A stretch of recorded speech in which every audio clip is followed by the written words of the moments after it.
Hi, my name is Ishal Sharma and I am an intern at Lexis and Company. Today I will tell you about the essentials of a force majeure clause.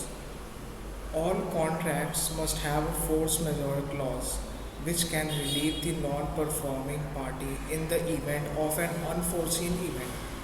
Indirectly, it is an exemption to the contract whereby a non-performing party benefits from all the legal consequences due to the non-performance of the contract. In order to claim relief from this clause, the following essentials are required.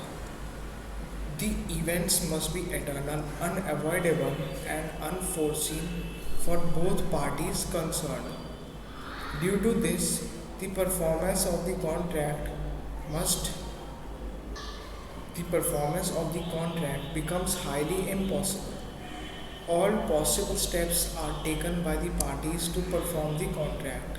The non-performing party is unavoidable in a court of law in the event that it makes it impossible for fulfillment of the contract. Next is the conflicts with the force majeure clause. The force majeure clause conflicts with pact sunt servanda. It's a Latin word which means agreements must be kept. So ideally one cannot escape the liability of non-performance of the contract. The best option considered is that instead of going to the court, it's settled mutually by giving time for the performance of the contract to the defaulting party.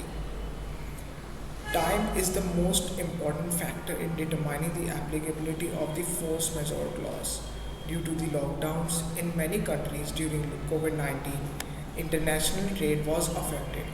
It became practically impossible for the parties to deliver the goods on the domestic and international market.